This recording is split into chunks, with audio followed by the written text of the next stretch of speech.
Je ne suis pas à l'origine d'une telle initiative, car pour moi, le pays n'est pas en crise politique pour chercher à tenir encore des dialogues qui vont aboutir sur des arrangements, qui vont encore mettre le pays entre parenthèses. Nous ne voyons vraiment pas ni la nécessité ni l'urgence, mais moi, comme toujours, et avec tous mes compatriotes, j'ai toujours eu les bras tendus, les bras ouverts pour parler avec quiconque le voudrait. Donc ici, je voudrais vous informer que ce débat ne concerne ni ma personne, ni la famille politique qui est la nôtre. Donc il n'y a pas une telle initiative qui soit en chantier quelque part. Donc ceux qui parlent du dialogue, bon, ils parlent peut-être de leur volonté à vouloir parler avec nous. Et là, je le dis, la disponibilité est là.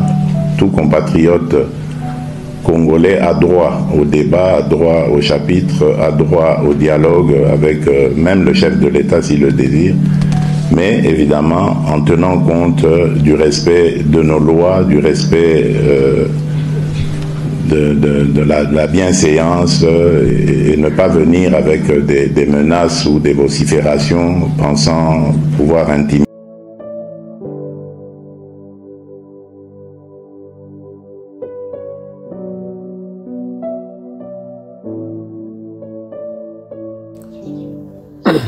Voilà, merci beaucoup, Bandeko. Nous sommes Genor TV, téléspectateurs, nous sommes Genor TV. Merci. Nabino Nyoso, Bomesana Kolanda Biso de temps en temps. Chaque fois que tu vends na plateau, il y a Genor TV. Et si gagnons sur Tozalaka, pour na solo la makamamboka. Bino Nyoso Bozalaka, toujours connecté. Pour na Landa Biso, ko sala pe ba commentaire, ko partager. Nabiso. Na tombeli bino nyoso moka kosoa na pesi bino merci nzamba likolo akwa ko pambola bino nyoso na ba famille na bino pona ba mega nyoso yo bo gaspiaka pona kolanda ba émission na biso en tout cas nzamba likolo akwa ko mona bino akwa pe ko pambola bino nyoso merci na ba téléspectateurs nyoso fidèle ya Genor TV na memingambo na émission na salaki lobby na salaki moi plaisir na bande ko ebele ba kombo ebele ya bato balanda landa ngai tout ça mais loko na tanga yo kombo bande ko moko ba mususu ba sipelité ba benga mais comment yo ko bossa na biso et pourtant to za ebele na zu ba appel ba message tout ça en tout cas bo limbisa moni boza ebele et moko to sala moi plaisir na ba téléspectateurs fidèles ba o balanda ka biso ya on a senga na bandeko bosa la ba commentaire parce que tant bosa ba commentaire ba kombo tika la kawana ba kombo tika la ka mo na ko sala émission boye na se référer na kombo mbala moko moi libanga et ça la pe moi vrai ba biloko ndenge wana mais ba respect ebele na vrai wazalendo wazalendo Charlotte Yamba vrai wazalendo mama présidente ya ba mama Nyonso Kayanda ya Kasai Central. Beaucoup de respect. Ndenge Mobutu banda koloba ke nachaka motema na ngai na babere rouge.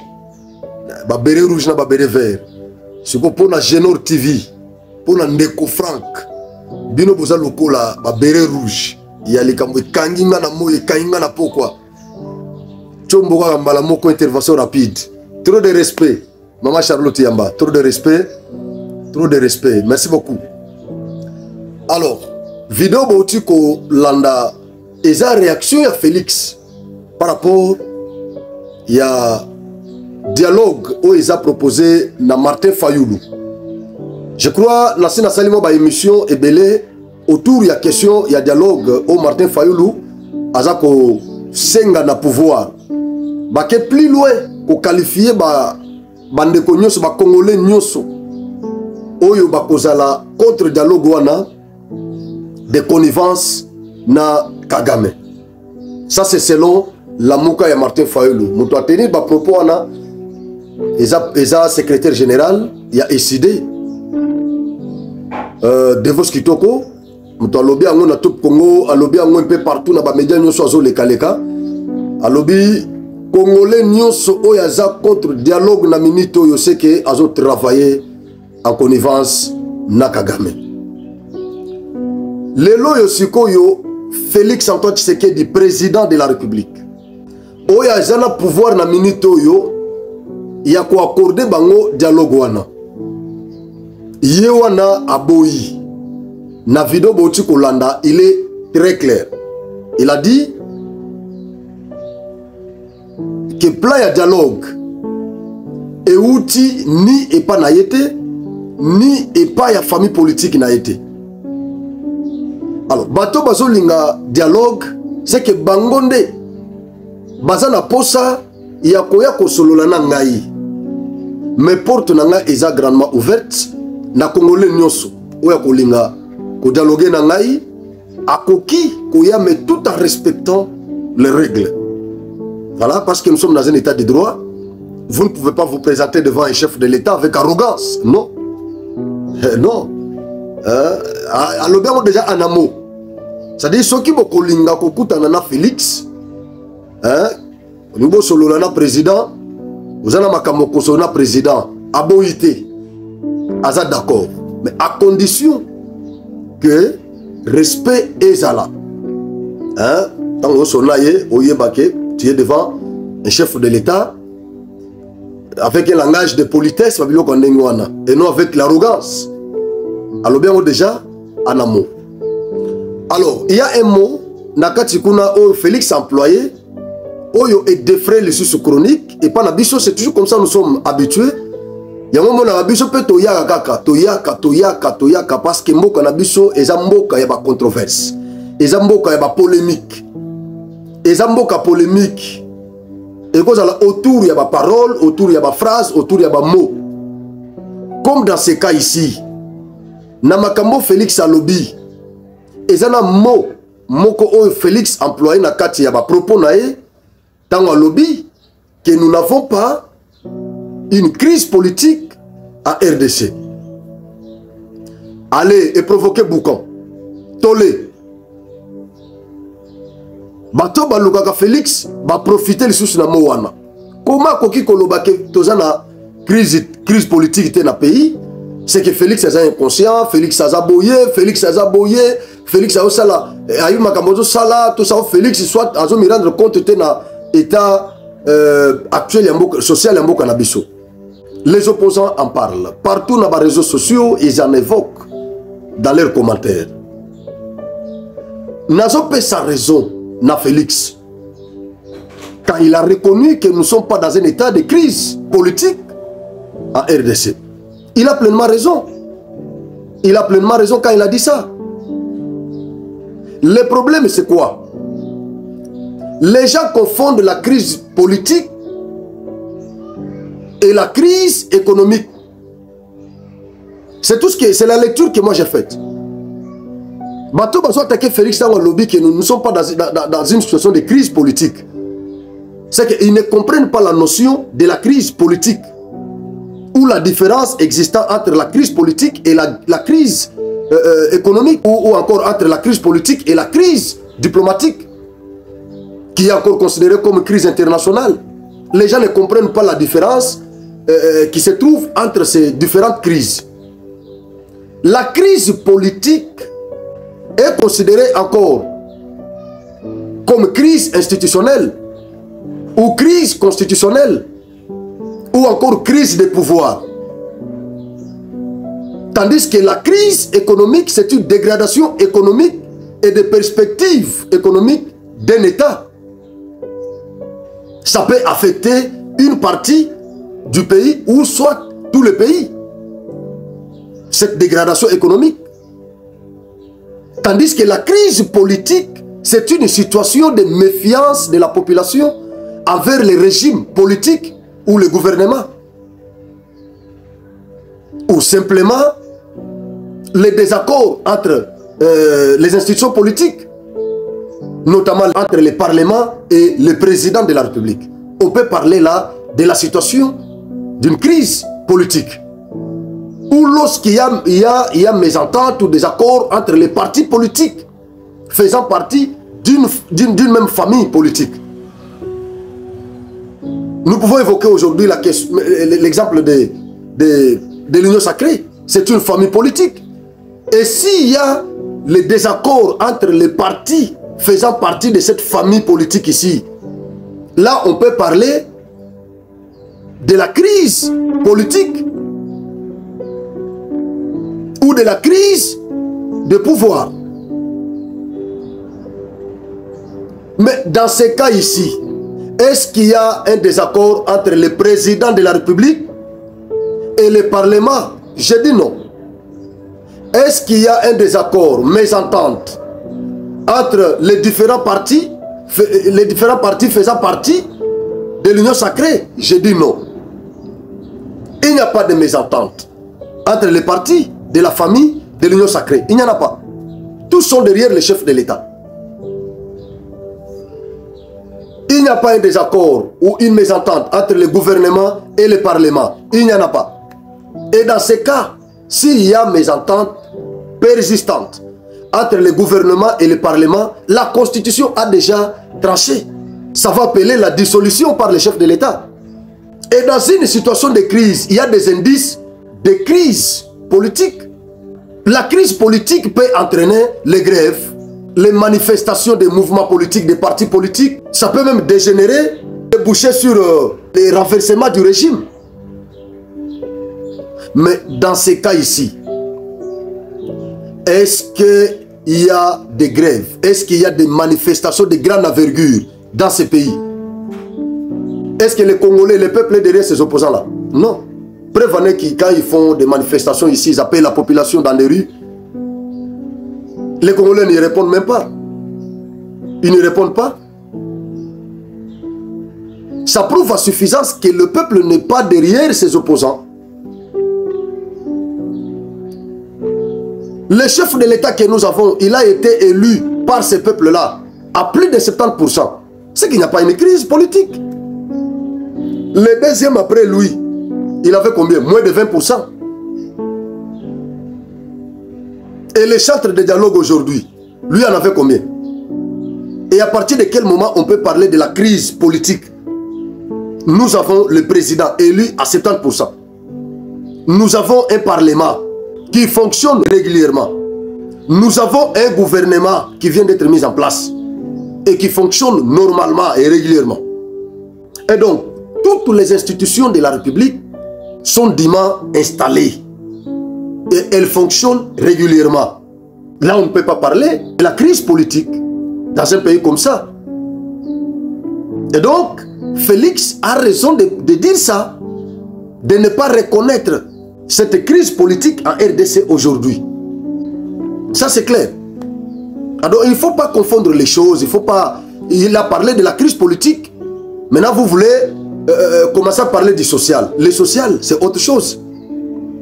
Le social est lié à l'économie. Et cette crise économique, c'est mondial. Ce n'est pas congolais seulement. Ce n'est pas seulement congolaise. La crise économique est mondiale. Ses opposants le savent très bien. Mais quant à la crise politique, non, non. Nous ne sommes pas dans une crise politique en RDC. Il n'y en a pas. Il n'y en a pas. Et donc, tant que Félix Azoloba, vous comprenez que le bateau quand même batangi. Vous savez que le discours que Félix a tangate. Mais pourquoi chaque fois que Félix a la sortie médiatique, bande quoi na opposition ba yoka quintessence ba message à Félix était. Bazaka toujours la difficulté à saisir, porter il y a pas propos à Félix chaque fois. Il a parlé bien de la crise politique, il n'a pas parlé de la crise économique ni diplomatique. La crise politique a ses éléments constitutifs. La crise politique a ses indices. Il n'y a pas de grève ici, intempestive, tout ça. La grève quand même, il y a Mike wana, et na pays nyonso ezalaka. La grève va Mike Mio, enseignant, sali grève kotoyo, et tout ça, docteur, wana ezalaka nango. Est-ce que ezali, et sali masoud net sinenge bando sali manata Joseph Kabila? Et là, on pouvait parler de la crise politique. Est-ce que la marche à grande envergure, oh, il y a Rossi Mukendi Bazo Koufa, église catholique vandalisée, est-ce que la marche, la manifestation n'est pas et je salue Malisusu. Oh, balabala nyoso qui ça, et ça plein. Na ba province nyoso, ba manifestation. Est-ce que ça les sous? Là, on pouvait parler de la crise politique. Parce que bah indice, il y a crise politique, et ça va grève, et ça va manifestation. Et ça, na autre le bac, ça moment où bah opposant va profiter pour gagner mitema ya peuple. Mais les loyaux, bah opposant tant bazo ça la marche. Est-ce que bah Congolais baza na simana bango? Question mark. Est-ce que bah balaba la Congo est tonaka? Question mark. Est-ce que ce va lancer marche ou bien grève? Est-ce que notre province va respecter Congo? Question mark. Ça veut tout simplement dire que nous ne sommes pas dans une situation de crise politique. Non.